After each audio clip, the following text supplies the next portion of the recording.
Hey friends, just want to give you a heads up. Today, as I promised, chapter 1, book 5. Here's book 5, chapter 1, I should say, sorry, the Intergalactic War, as I call it, because we're going to the Andromeda Galaxy in this book. As I said before, I thought about changing that, but I had some interesting ideas, which I will not give you a hint on until I get to them. Now I'm going to share some drawings I made. I don't use I made before they were going to be in my this. I don't know. Thought about using them before in other parts of my books, but I changed my mind. All right, I'm going to show you a couple pictures I made. One picture I show you just saw a glimpse of. This is a zebata Taj. I don't know how I pronounced it.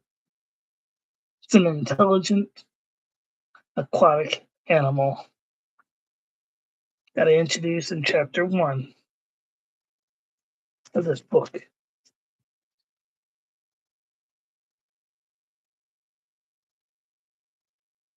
It's highly intelligent, can communicate telepathically. It lives in water, so it doesn't have a means to talk verbally. Now, this one I will introduce much later in the book, but this is called a whale, evolved whales, I say in the caption. If you look at the diver, there, give you an idea how massive this creature is. And look at the arm; it has human-like arms as well, and fins like a whale. But introduce this later in the book, towards the end, and I think I like it. I also introduce an amphibian species in this book, but I don't have a drawing for it.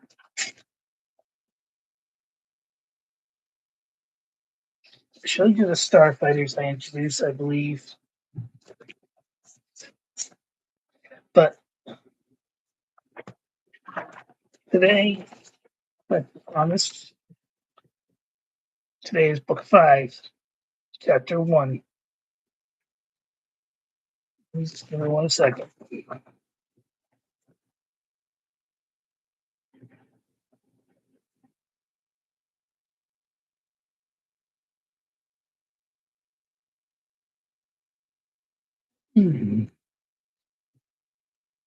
Just want everyone to know this is 9 chapters long, 70 pages long. But chapter 1 is only 9 pages. This is my shortest book of all 5 I've written so far. But I like the book. I like what I did. And if you're ready, I am. Let's go. Let's rock. No, sorry. Then continuing from the end of book 4, I suggest we send a manned probe through the gate, as they found the Stargate, a jump-going gate, in the small Magellanic Cloud at the end of book 4.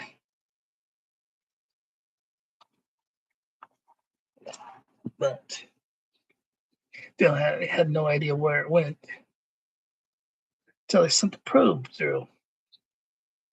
18 hours later, that probe came out of at the other end, inside the Andromeda Galaxy, and that is where book 1 began. Book 5 begins. Fleet Admiral, all right, starting over. I suggest we send a manned probe through the gate. Fleet Admiral Sir Stephen T. Spears says as they sit in a conference room at a conference table on the SS Charles E. Chuck Yeager. First, do we have a live feed from the probe? Yes, sir. Lieutenant Eve. She's an artificial construct created by Admiral Spears. Turn the probe around 180 degrees to give us a view of what we have behind us, please, Stephen says. As they do have a live feed of the Mark 97 torpedo, now located some 4.563 million light years away in Galaxy M31. Better known as the Andromeda Galaxy. Probe had traveled 4.5 million light years in just 18 hours. Figure that out. It would take centuries for a ship at max warp to reach the edge of the galaxy. And that probe did in 18. According to these readings, the probe is picking up massive amounts of hydrogen, helium, argon, and a small percentage of the element X. E says, everyone knows that the rare element is only found in the building blocks that a gateway jumps. As we all know, element X is only found in the gateways. These readings indicate that the element originates from a source not far from the probe serves. Element X? That is what the gateways are constructed from, correct? Princess Julia Lurkin Spears asks. Correct, Your Highness, Eve said, nodding. I am picking up 50 particles per million of the element in the region around the probe. It watches the probe does a 180-degree turn on its center of axis and faces the direction it's just traveled from to reveal another gateway. Stephen asked, confused.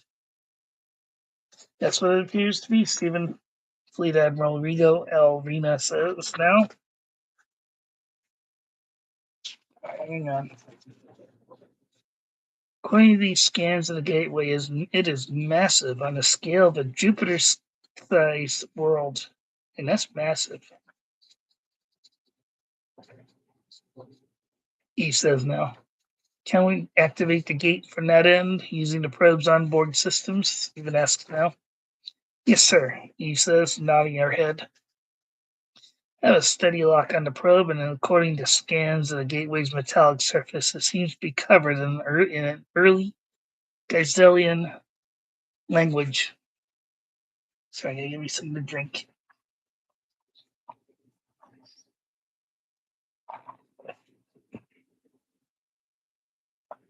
Yeah, that. Yep.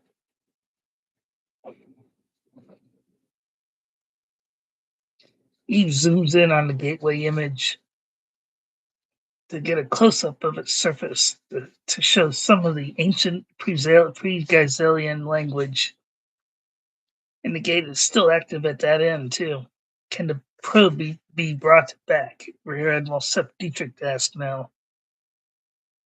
Yes, sir. So Eve, Stephen says, nodding. Upon its return, please leave the probe outside the hull of the ship.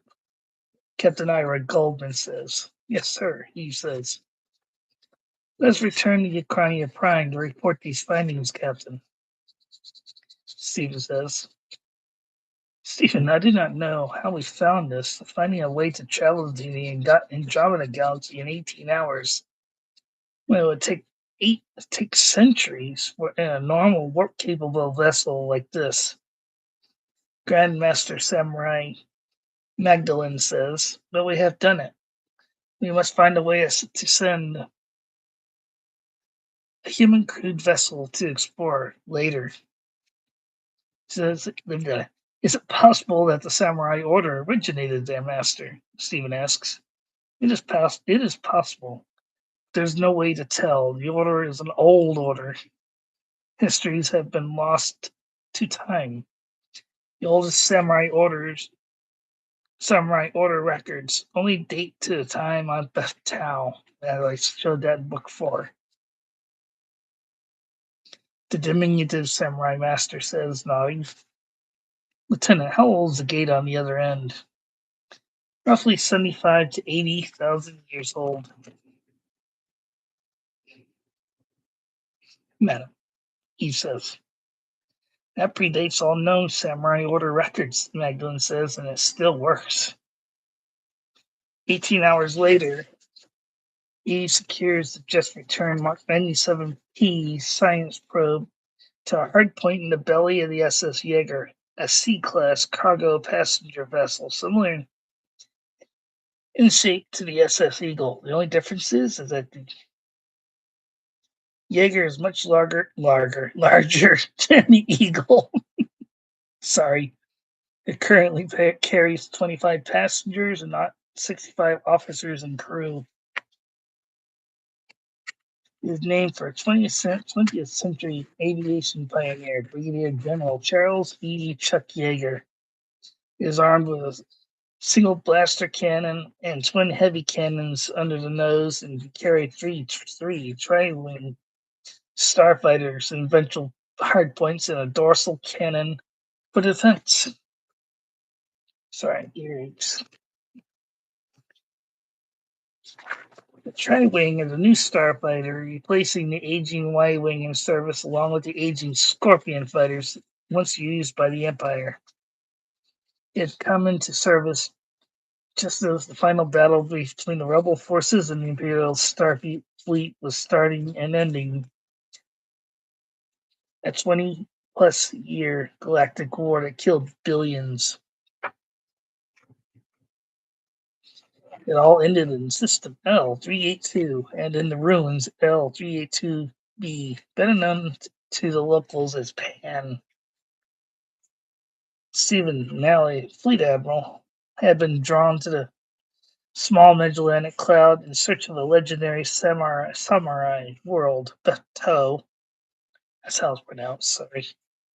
Birthplace of both the samurai and the dark ninja. I need a drink.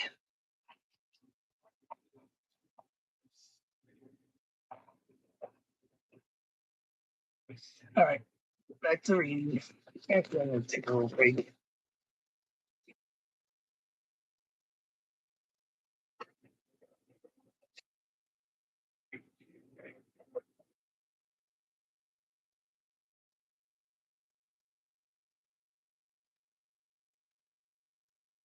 Okay.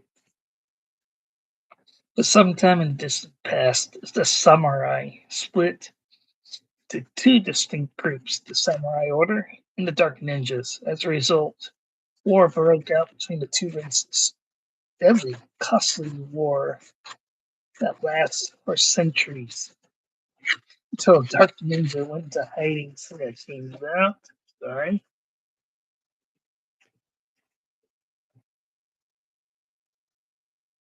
I'll fix that later. Until Ninja came out of hiding, rose to power in the Galactic Free States, GFS, keeping his powers hidden from even the Chancellor, to become Vice Chancellor. His name Stilivanov. He kept his ninja powers hidden until the time was right to strike against the Chancellor and kill him.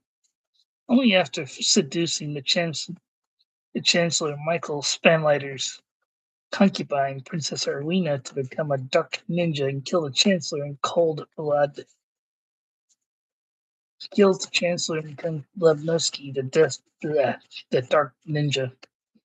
Killer of billions. She also thought she killed her two children, fraternal twins, Stephen and Julia, killing them in the fire that consumed the Chancellor's primary residence in Ukrainia Prime.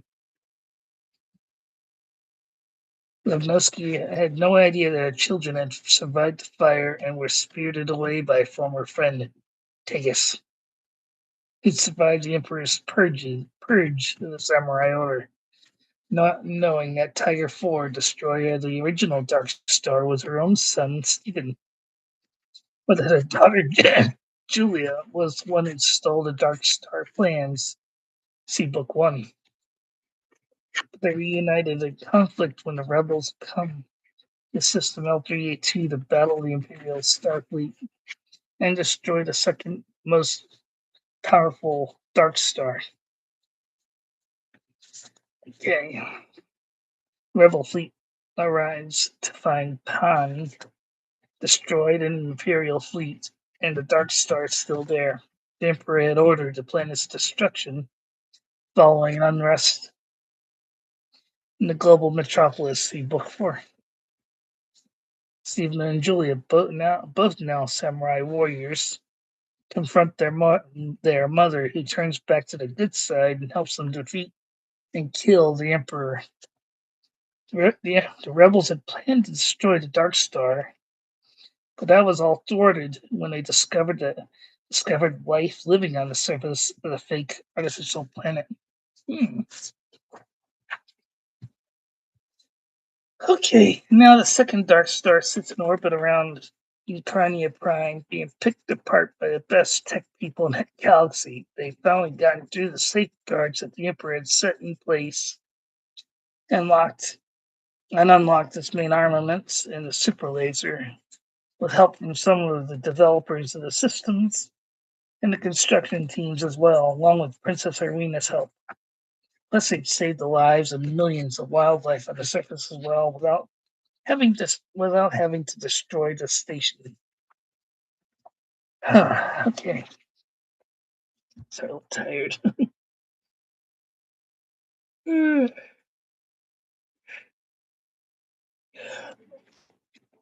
Sorry. Hard to believe that we would find this gateway jump.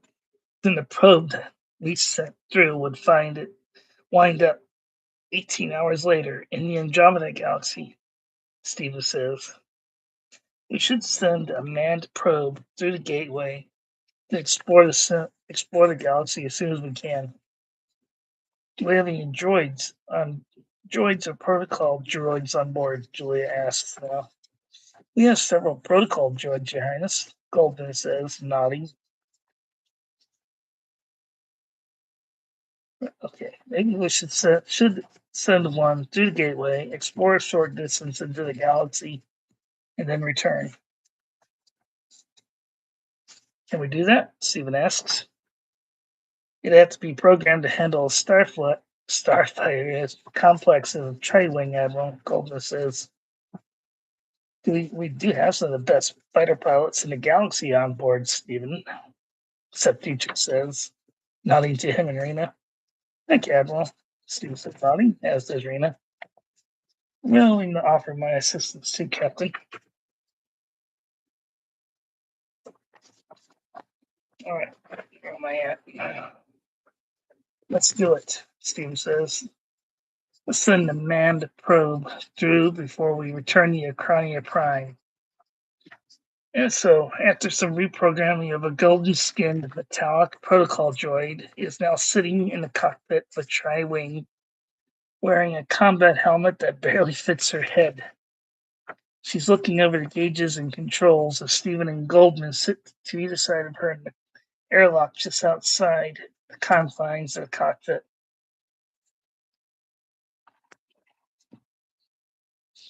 She seems ready to fly a fighter in the combat, not to explore an unknown region of the universe. We want you to fly 1 light year beyond the gateway. Is that understood, droid? Stephen asks. You to avoid any contact with intelligent life if possible. You to always keep in visual contact with the gateway too. Understood? I understand, Admiral Spears. The droid says, nodding her head. Please return intact. Goldman says, nodding. Good luck. You understand your programming and your mission. Do you know where you are going? No one in modern history has visited either. You will be traveling 4.563 million light years. 4.563 million light years. That is Galaxy M31, the droid says. Correct. Also known as the Andromeda Galaxy. Stephen nods, says nodding. That is not possible. No ship can travel that far. It takes centuries to reach the outer edge of the galaxy, even at maximum warp, Admiral, the droid says, nodding. The droid says. How's it possible for me to go there?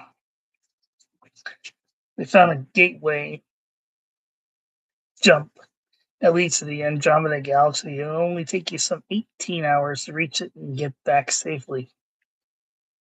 Except Dietrich says over her helmet radio. You will not be harmed or left behind when you return. We will wait here for your return. You are to spend 40 hours in transit, then explore, then return to us in 40 hours. Understood, Goldman asks now.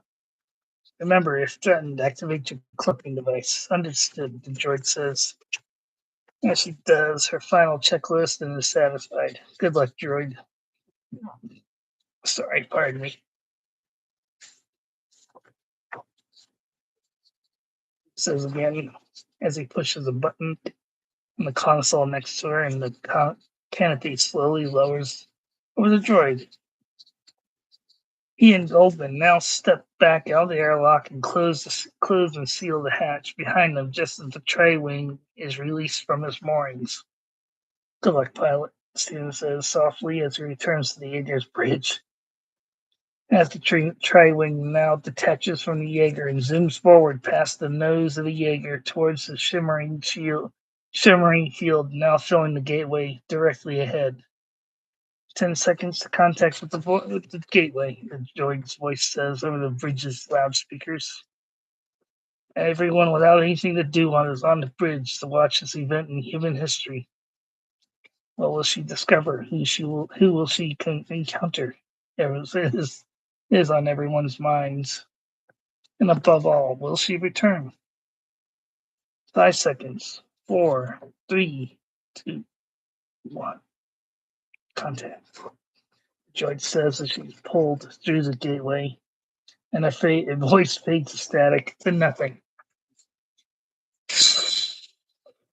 Sorry, I'm bad at that stuff.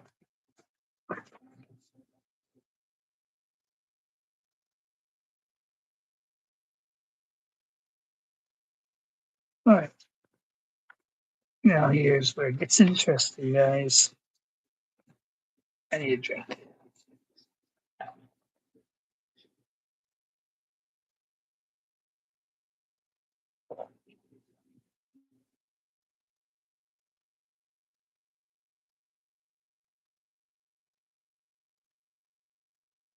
Some 48 hours later, there she is.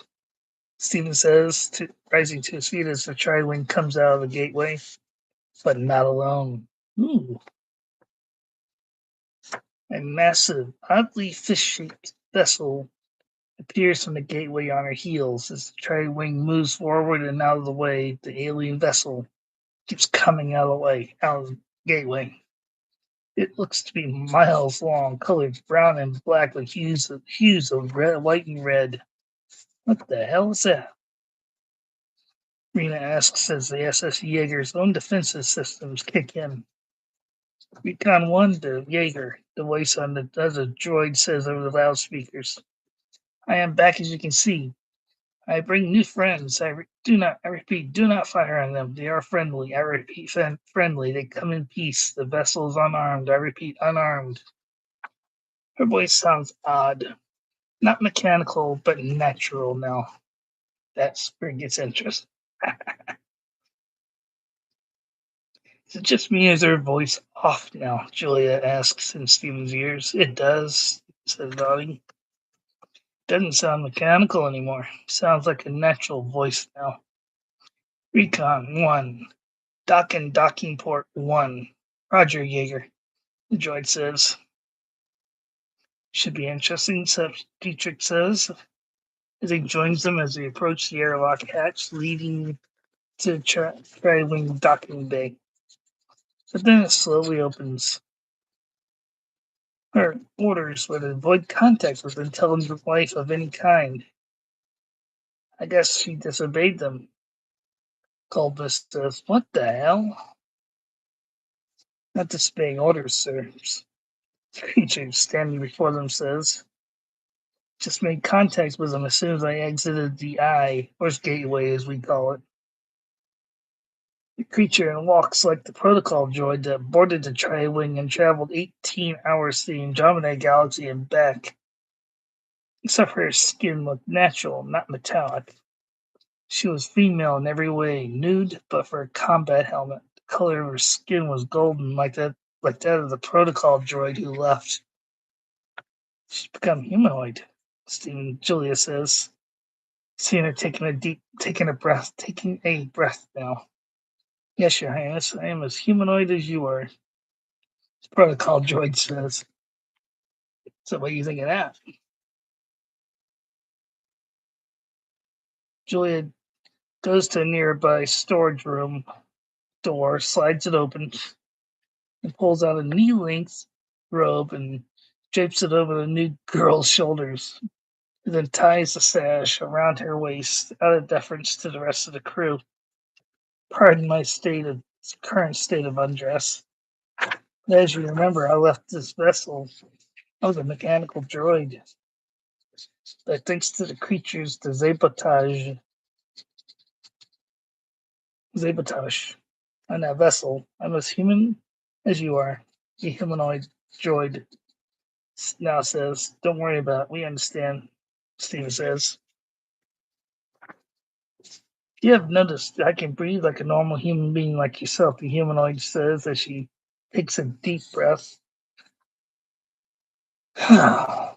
I have a beating human heart, lungs, and digestive system. How shall we address you then? Stephen asked, curious.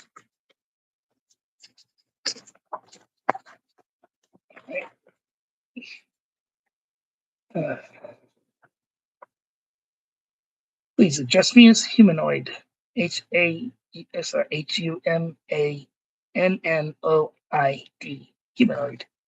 It sounds fitting for my name, the female humanoid says, smiling for the first time.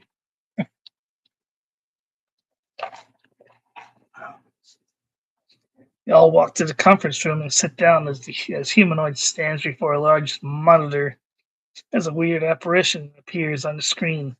You saw the apparition. We have the Zabotage.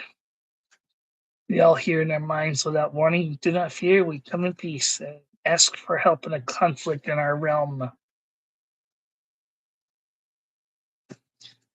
You scared us at first, sir, but that is because we were expecting the fighter that preceded you to the gateway. Steven says as he rose to his feet at the head of the conference table. Our ship's defensive systems kick in automatically at the appearance of a threat. Understandable. Yet, the apparent leader of the Zabotage beams. Rena sends codes to shut down all defensive systems on the Jaeger and nods to Steven. Yes, shut down our defensive systems, Steven says, nodding back. Good. We are a peaceful race and do not want war with your species. The leader beams into their minds. But we do fight a long and deadly conflict with a species in our realm that has killed countless worlds and many, many lives. What can we do to help? Steven asks. We would love for your alliance or whatever your races call yourselves. Come with us. Come back with us to our realm, the Great Spiral. The leader beams back. Our enemy occupies space near our own home world. Zabotage.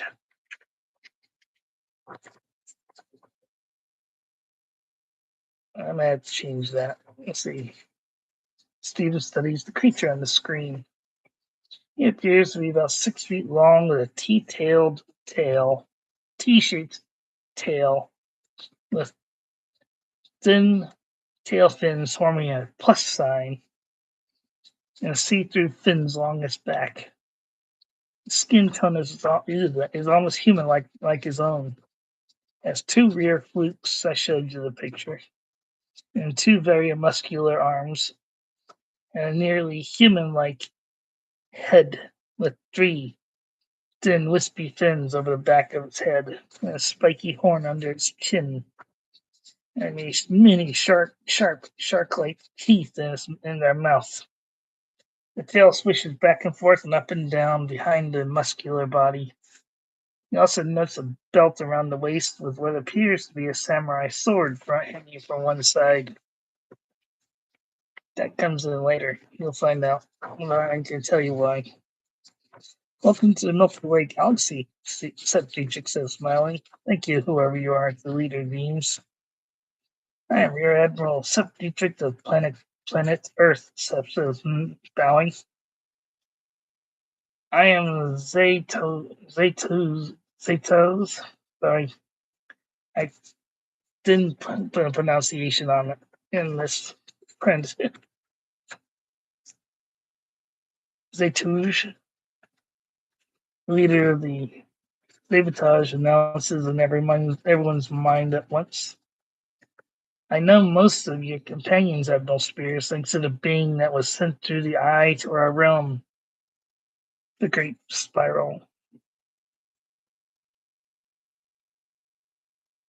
I just sense that your memories are ingrained in the creature we sent back and followed through. She is what we call protocol droid. We were not ready to send a living being through the gate just yet, Steven says. So using my combat skills as well as one other very excellent pilot among us, we programmed her to pilot the Tri-Wing, as we call it. Hoping that she would not encounter any species, she was ordered to avoid contact, but as you can see, that could not be avoided. But as we can see, that could not be avoided. Wise decision. I would have done the same. I guess your races haven't been to the Great Spiral, the leader beams. No, sir. Not for many, many millennia. Better err on the side of caution, as you are known for saying, the leader beams. Alright, to my page of this one. Page 7. This makes Julia, Sep, Rena, and Natuk smile. May we ask how you transformed the protocol droid into the being now standing before us now? Julia asks, speaking up now.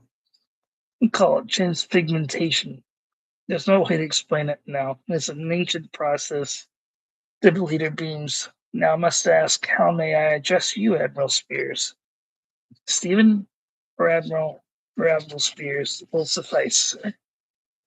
Admiral Spears works for me, Admiral. The leader beams. Time for me and you, for you and me, to meet face to face has come. What? Steve says as he suddenly disappears in the conference room. Stephen, Julia yells. Admiral, Rena screams out. Sorry, Admiral, I must have a private conversation with you, one-on-one. Ilita beams as Stephen appears in a bubble surrounded by fluid with a deck beneath his feet. Do not worry, the atmosphere is breathable for you and will not dissipate while you are with me. Yes, your safety is guaranteed.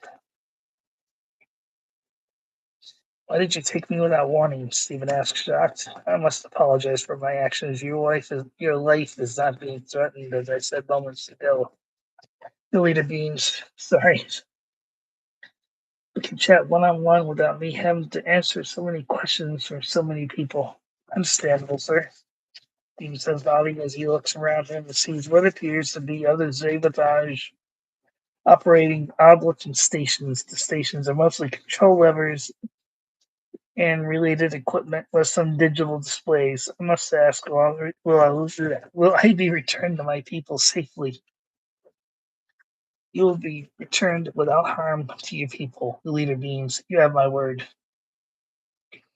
I feel that I can believe you, Stephen says, nodding. Shall we chat then? Let us please, the leader beams. My people, my alliance, require your assistance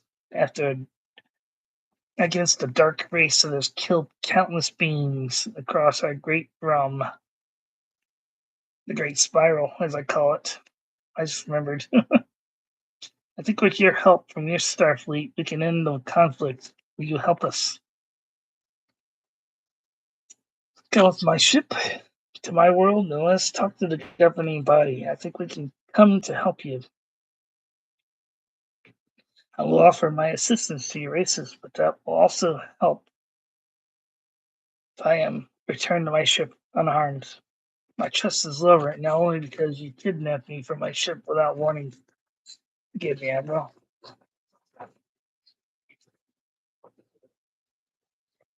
The leader beams. I'll come with you to your ship on with you on my ship here. Thank you, sir. Stephen asked, smiling. Then we are allies now? I think we are allies now, Admiral Spears. The leader beams. If I understand the word allies, we are now in a coalition. Alright. That's a lot. Correct. Stephen says, nodding. This conversation is complete. The leader beams. What? Stephen says as he suddenly disappears from his sabotage ship. Stephen! Julia screams as he reappears. Screams out as he reappears in the conference room. Beloved, he says, nodding as he checks that he's still in one piece, patting his torso and arms as he does. You were only gone for moments, sir, Goldman says. Felt like 10 minutes. You control time, Admiral. The leader beams now as he appears on the monitor again. Thank you, sir, Stephen says, for returning me unharmed to my ship and people. I'm a being of my word, Admiral Spears, the leader says, his tail swishing up and down left to right behind him. I wanted to ensure that you return safely to your ship and your people. I believe and trust you now, sir, Steve says. You kept your word to me. When did we leave for your world? The leader beams. As soon as your ship and crew are ready, sir, Steven says. We are ready. Do not fear. We have a full system that allows us to transit in moments. The leader beams. Do not fear. Can take you into our interior and you will come with us. Steve feels a sudden surge of movement as the SS Jaeger starts moving without warning towards the giant ship. Bridge, full stop, Goldman calls over the intercom. We are not doing this, sir. Eve responds. That vessel is pulling us in. Can you break free? Goldman asks. No, sir. Their power is massive, sir. Do not resist. Let it happen, Lieutenant. Steven says now. Speaking up. Yes, Admiral. He says as they pass through a long, curving crevice in the side of the massive vessel to enter a cavernous hold and slows to a stop as the ship starts its journey to Ukrania Prime without the use of the gateway jumps. The sabotage had tapped into Jaeger's computer banks, accessing his memory banks, and now has access to its star charts. You now have an alliance and the sabotage. This means we are now at war with another darker force in the Andromeda Galaxy, Steven says as he sits next to Julia. Alright. Just not another war, Sepp says, shaking his head. I know, Steven says, but we are now in this war of theirs. I don't like it, but it's done.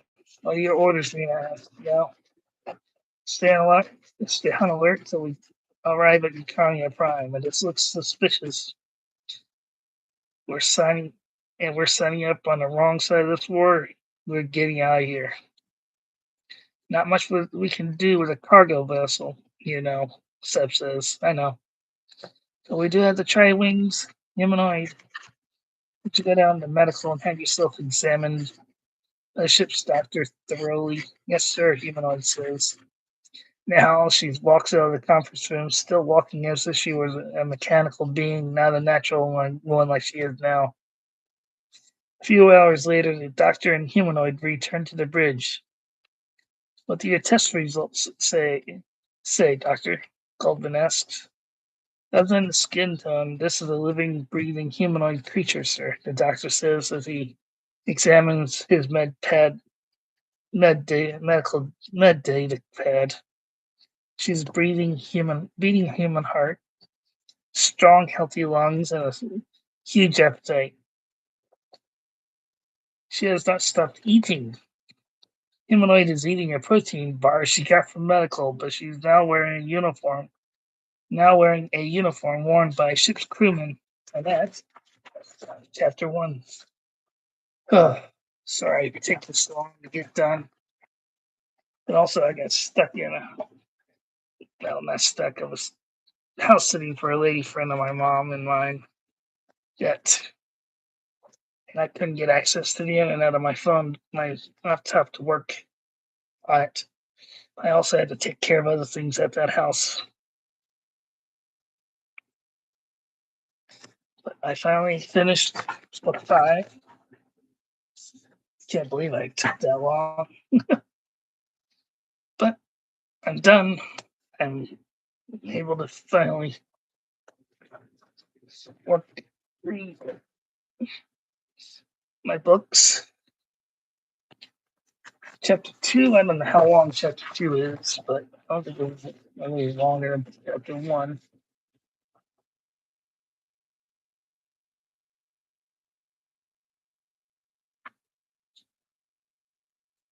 Seven pages long on chapter 2. That's right.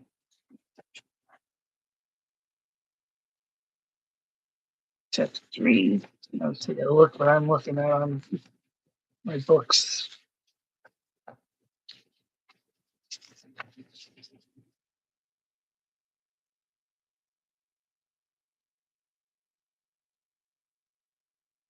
Chapter 3. God, it's almost 20 pages, over 10 pages long.